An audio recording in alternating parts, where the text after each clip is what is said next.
What's up, guys? This is Carter Thomas with Coin Mastery TV. Make sure you go and sign up for our newsletter and get the free PDFs. There's a bunch of them. Coinmastery.com/invest. Put in your first name, your email address. It'll send it right to you. Everything will be sent out every single day for you. If you're on YouTube, make sure you hit that subscribe button. Also hit the little bell that's right there, especially if you're on your desktop. Might be on the phone. That's going to notify you when new videos come out. Make sure you are the first to see the information, to hear what's happening. Every single day we're doing macro and a little bit of micro crypto analysis trends. We're talking about making better decisions, which inevitably will help you guys make more money. The entire goal of this is to take what I consider to be the greatest financial revolution and opportunity of all time and figure out what the number one strategy is for people like yourself and hopefully for people like me. So together, we are going to try to dominate this seemingly insane world. Now today, if you are like me or like anybody else, you woke up and you kind of knew this might have been coming because we've kind of had some ups and downs the last few days, but then today it was just, now we're starting to get to the real good stuff. This is when it gets really exciting because this is when you can start to you get the really good deals because you start to see the prices go down. You look on Facebook or Twitter or Reddit or wherever you go, and you start to see people just freaking out. Now, oh my God, my life is ruined. That's not what freaking out looks like. What freaking out looks like is when people want somebody to tell them what to do next. Now, everybody feels that way, right? When there's uncertainty, when there's a lot of things moving around, the more that you see people not knowing what the future looks like, the future seems and feels more ambiguous. That is that's the fear factor in crypto. So that's what you should always look for is what do I do next? And the more you see that, that's the good barometer of fear. Now what's great is that especially if you guys are following me on Twitter, if you're not, go to twitter.com/Carter Thomas. Follow me. We always do. It's where I do more of the picks, conversation, and land live analysis stuff. But what's really cool is that you guys are proactive, right? You got plans, and it's just awesome to see that and to have kind of conversation community going on. So if you ever do feel that way, first of all, that's part of the game, right? That's why sharks eat your lunch, not your lunch, but that's why sharks eat people's lunches because they don't do anything about that. So go join on Twitter, join the conversation. It's fun. The big news today is all about China and what they did with their ICOs and how it impacts the other parts of the market, right? Specifically Bitcoin, a little bit about Ethereum, but Bitcoin's really the name of the game in crypto because as of now, it cascades down to everything else. So we're going to focus on Bitcoin. We're going to talk about China, the ICOs. We're going to talk about NEO. A lot of people have been asking about NEO, so I want to make sure we get that conversation going. I want to talk a little bit about a contrarian ongoing conspiracy theory that I have that may be completely ridiculous, but I think it's important. We're going to talk about what you should do today and this week, and then specifically what actions you can take today, right? So not only what questions and what decision process you want to be making, but how exactly do you do it, right? Like what are the things to look at? Again, the entire goal of these videos, of this podcast, of this Twitter, of everything, make better decisions, make more money, capitalize on this crypto revolution in the most profitable way possible. Let's start with China. I think that's been on a lot of people's mind. We're obviously the Bitcoin stuff we're going to get to in a couple of minutes here. If you didn't know, China, let's say, I think about a week ago, there was this news article that went around that said, hey, China's going to start cracking down and, NEO took a hit and Red Pulse, the first ICO that was done on NEO got a lot of heat. And then nobody really knew if it was legit or not. Last night, China released a statement and they came out kind of all guns blazing and said, hey, look, ICOs are illegal. You can't do them. And if you've done one, you actually need to refund your money to people, which it's a little, I don't know how much you can really enforce that, but that's what they said. If you want a good article, honestly, just type in China ICO into Google. There's plenty of articles. The Bloomberg article tends to be good because they go through the actual statement that came out and they give you some pretty good background on this. So China comes out and says ICOs are illegal. Now, we'll get to potential reasons why that happened in a couple minutes here. But what that means for you is that China is historically known for taking what I would I guess what I would consider extreme, let's say unilateral actions.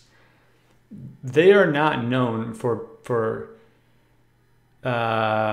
hey, let's meet in the middle, right? Let's see if we can really make this work so that everybody's on the same page. They tend to be more black and white about it's either a yes or no. It's legal, like fully legal, and go do whatever needs to happen, or it is completely illegal, right? Privacy is a big part of this. Entrepreneurship is a big part of it. But this is really the history of China, and I don't think that this is much different.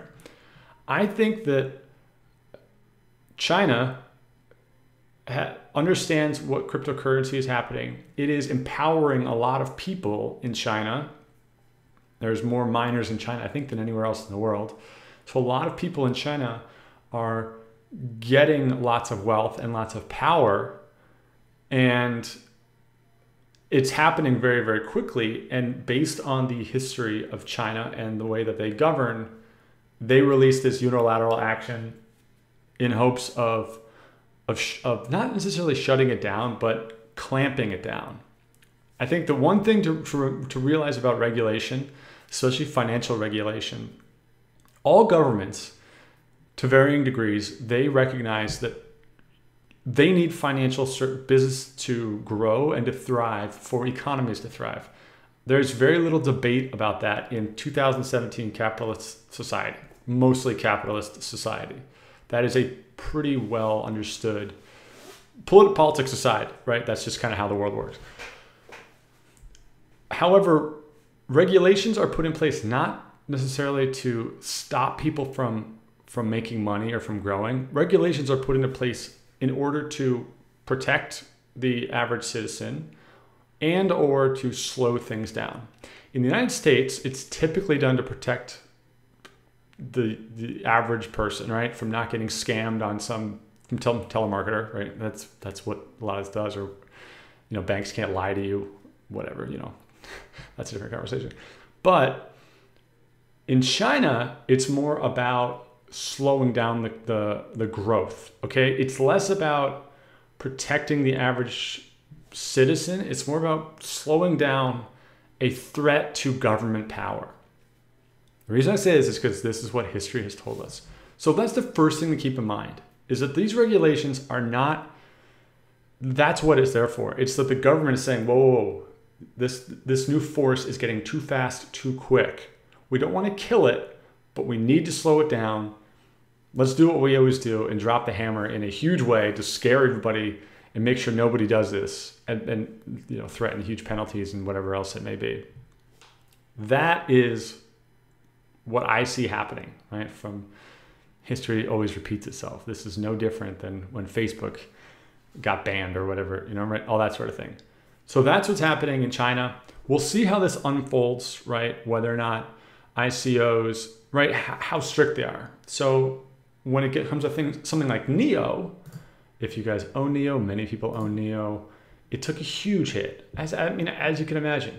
And the real question is not, I should say, the real question is how much of this hit is because of this regulation is going to stop them from growing, and how much of this regulation is because people read headlines and went to Bittrex and sold.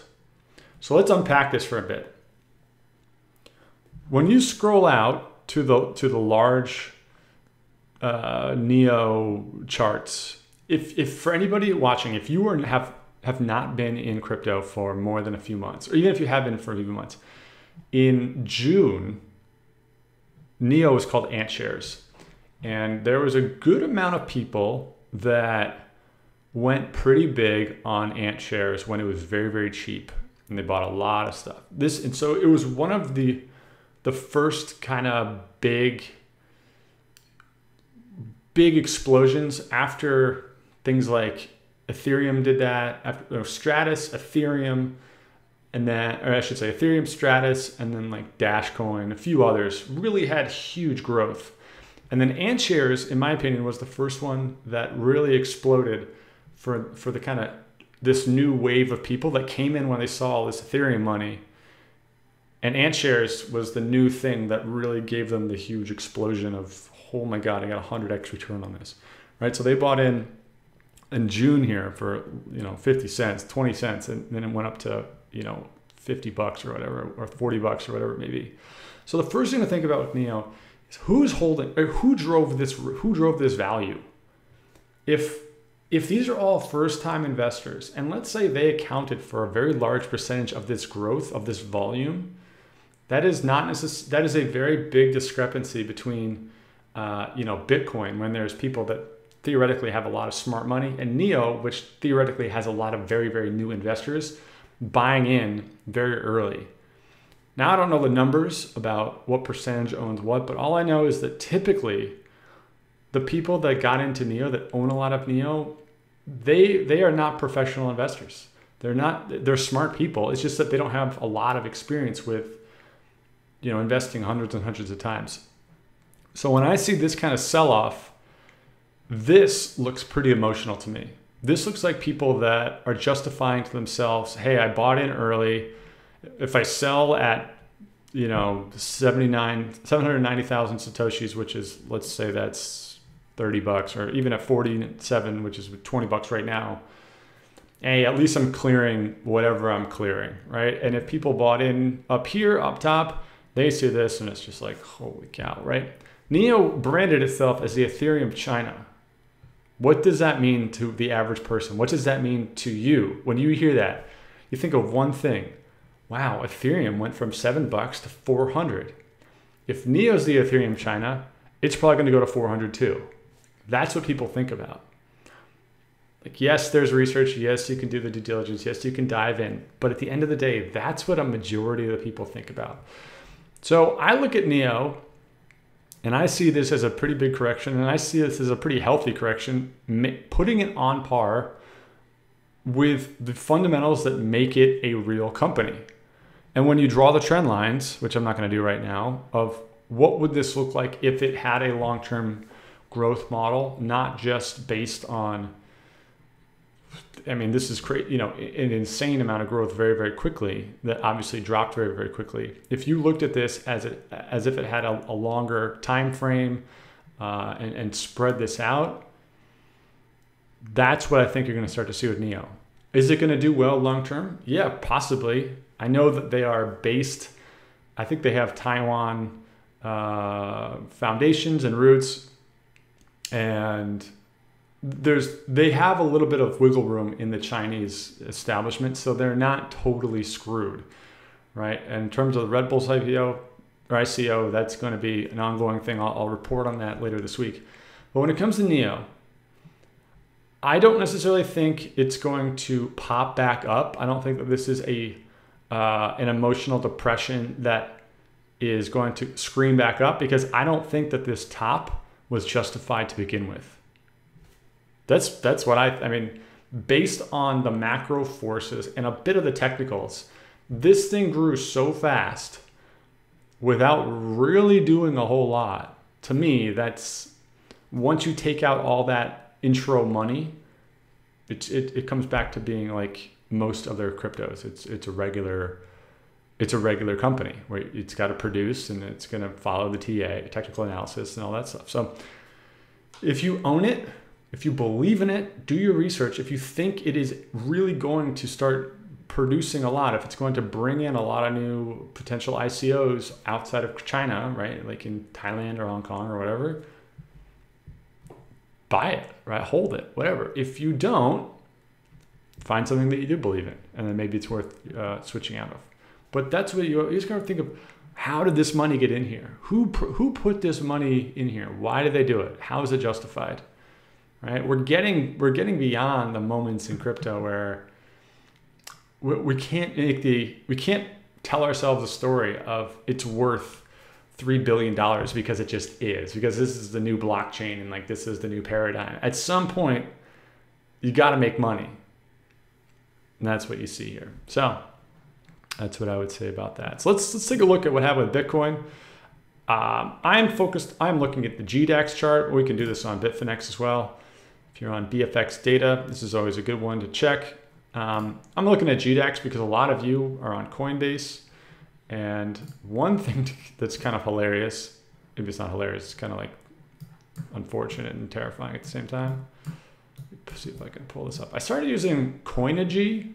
And if you guys have not used Coinigy, it's pretty cool. I don't know why it does this. I'm still using it. I'm on the trial.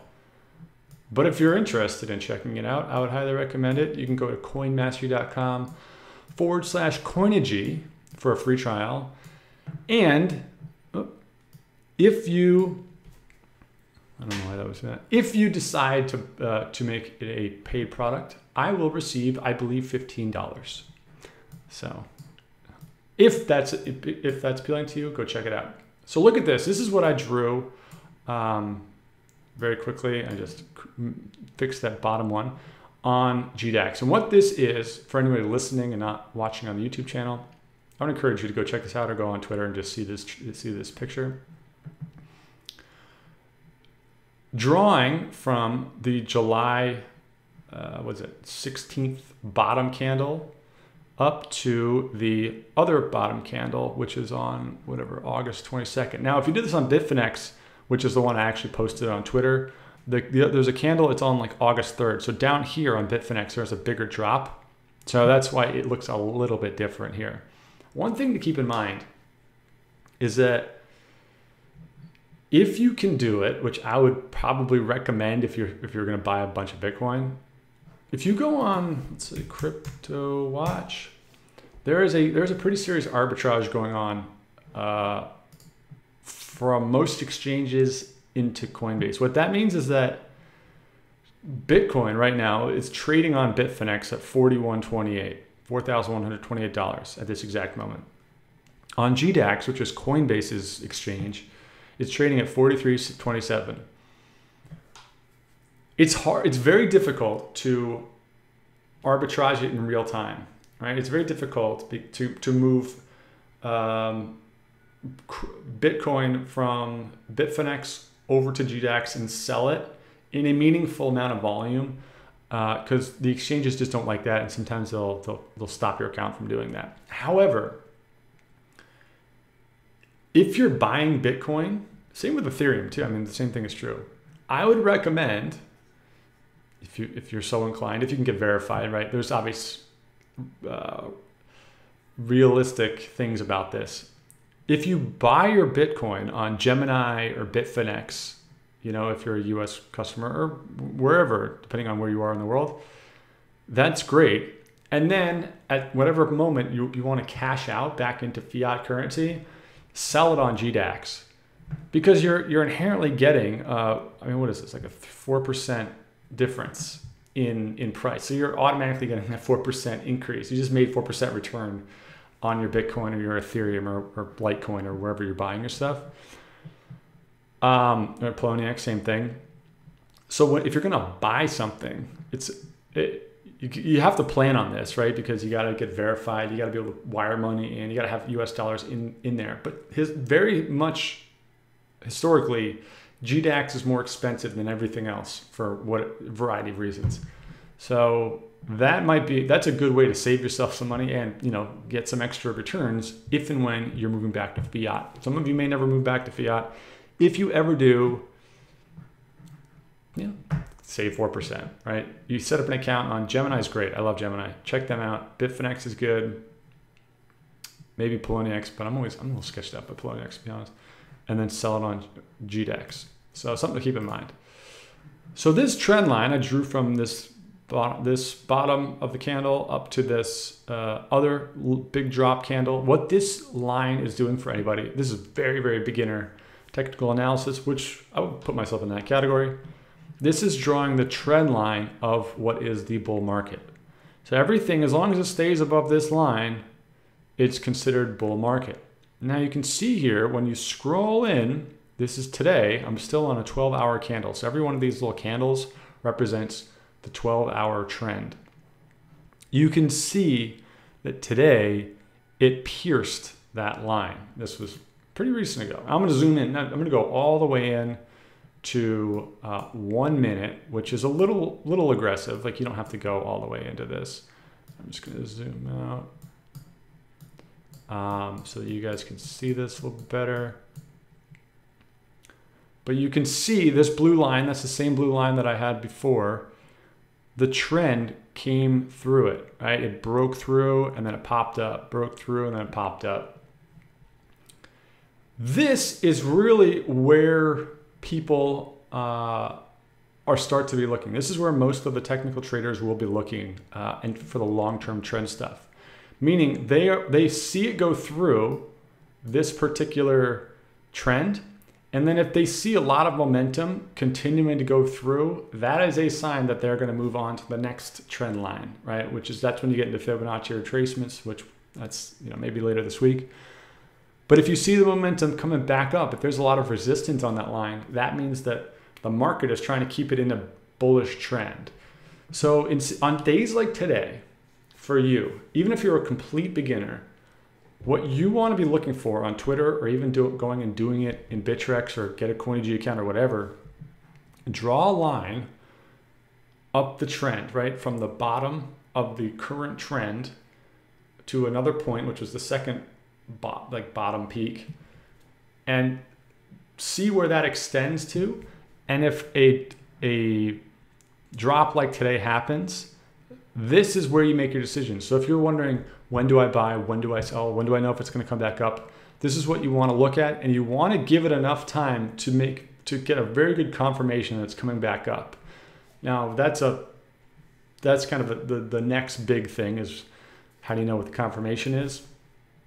But that's when you start to see a lot of momentum. That's when you can look at different technical trading and things like that. But very tactically, what I would do, or what I did do, is you set your buy targets like right below, or like right at this line, basically, right? So I had one at like 42.60, I think. So that filled. I do not know if this is going to keep going up, keep going down, but I know that this is a very good line. I don't go all in here. But if I'm trying to get the bottom, which isn't always the best strategy, but that's what I'm going for right now. That's how you set it, right? Pretty much right at this line. Now, if it continues to go down, then I'll reset at a new bottom. But this is where you want to see a lot of the buying happening for yourself, right? This is where you're going to see a lot of different technical people talking about these levels, right? And it's going to be different. On Bitfinex, it's going to be $200 cheaper for the reasons I just talked about. But that's how you guys can make better decisions about when to buy, when do you know. It's just going to give you a little bit more of a structure and parameters. All right? Terrific. I'm just going to mention this real quick. I tweeted about this. I mean, I always love a good conspiracy theory. I think it's just, you got to have a little bit of magic, right? Jihan, who you guys may know by now, he's the founder of Bitmain, a huge Bitcoin miner, controls a lot of the hash power in the world. And he is he's a big proponent of Bitcoin Cash, him and Roger Ver. Today, after that ICO announcement, he tweeted about how Bitcoin is still legal in China, but ICO is illegal now. Who knows exactly what this means, but it's clear that this is kind of I don't want to say good news, but he probably woke up, and if he didn't know about it, which that's another conspiracy theory, he was probably thinking to himself, okay, this is really good. Like, he loves drama and controversy, because that kind of splits the power of the forces aligned. This to me, as a complete conspiracy theory, and I don't think that there's any other way to put this, but if he was working with China and the government to make Bitcoin Cash a big deal, and he knew that this was coming all along and that people were going to freak out, and he knew that Bitcoin and Bitcoin Cash were still going to be ready, fully viable options for people in terms of crypto, this would probably be the kind of response that you'd expect from someone who's based on his history of how he's talked and his communication style. Do I know this for sure? Absolutely not. And would I make a trade on this? Absolutely not. Am I recommending you make a trade on this? Absolutely not. But what I think is really important is that, back to the original thing, the point about China shutting down ICOs. China, at the end of the day, they don't need more money. They need more power in the world. They need global, not domination, but they want more power. That is their goal. Like many governments in the world, power is everything. When you look at the ICO shutdown in terms of that, and you look at Bitcoin Cash as being a way to potentially destabilize Bitcoin and everything that competes with Bitcoin and Bitcoin Cash, if destabilization is the path for Bitcoin Cash to work not the best, this is an interesting move on their part. I don't know if like I said, I don't know if it's going to pan out, but I do own a bunch of Bitcoin Cash. I'm going to keep watching it. May buy some more, may not, but crazier things have happened, right? And while this may seem completely far-fetched, it is far-fetched. And it's completely opposite of what a lot of people would ever think and say, as you can see in the comments. The last year has taught us that crazy things happen on a big scale, right? Politics, with governments, with power, with influence. You just never want to underestimate that stuff. It's really, really important.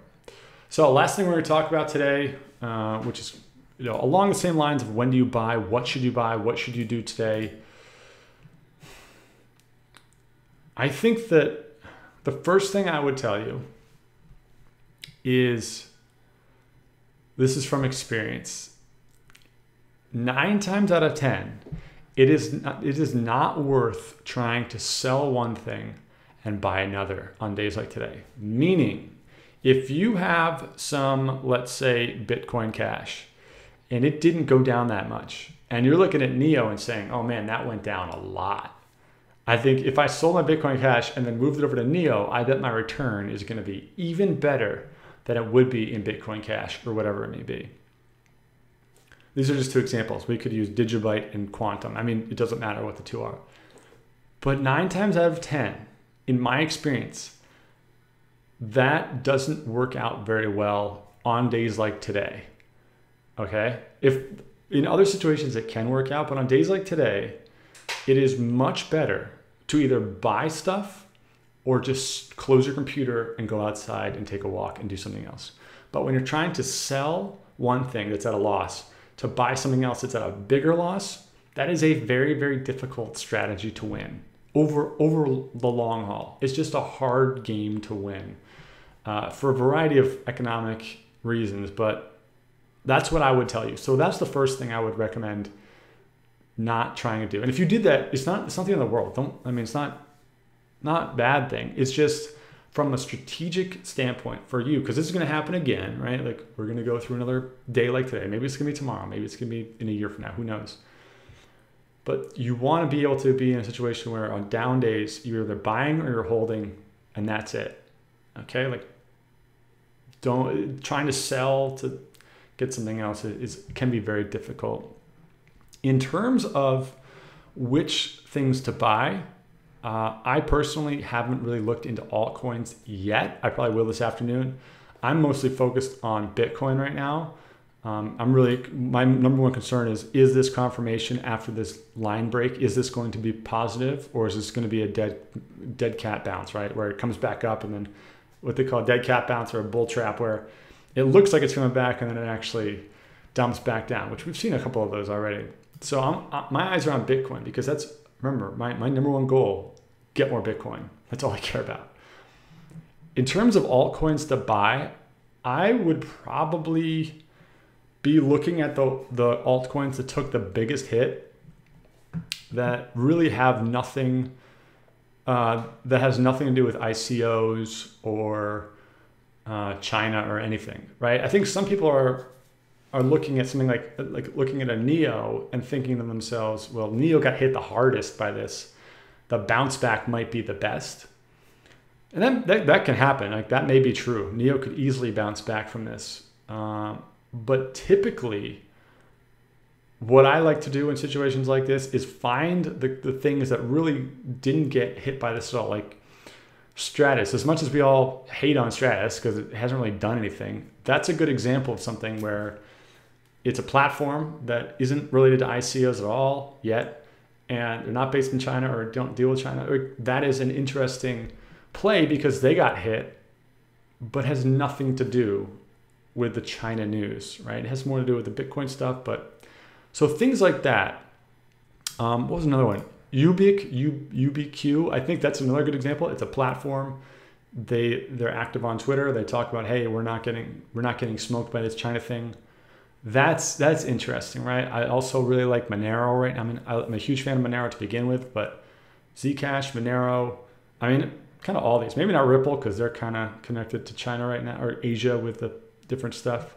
That's also why I wouldn't recommend Bitcoin Cash necessarily, because it's tough to take those high risk bets, in my opinion. So you want to buy the blood on the coins that are getting hit for no particular reason. They're just getting sucked down by the whole thing, because those are probably going to come back to the original valuation, versus the things that get hit the hardest. It's harder to know if they're coming back at the same levels. You see what I'm saying? So it's better to go for the ones that are just getting pulled down by everything else, as opposed to the ones that are just getting crushed the most. And I think that's going to be it, guys. I think that honestly, the bigger thing to do is I just got to go start buying stuff up. This thing's already starting to make some moves, so I like it. I'm gonna keep looking at the volume, all that. I'm gonna send out an email to everybody who's on that syndicate email newsletter. Get some updates for you. And I know a lot of emails. I think we have a lot of people signed up for that. So I'm going to get you that information today. Check your email inbox if you're signed up for that. And in the meantime, I'll see you guys around. Make sure you follow me on Twitter, Carter Thomas, and sign up for the email newsletter at coinmastery.com/invest. Happy Labor Day for anybody in the US. I will see you guys tomorrow. Peace out.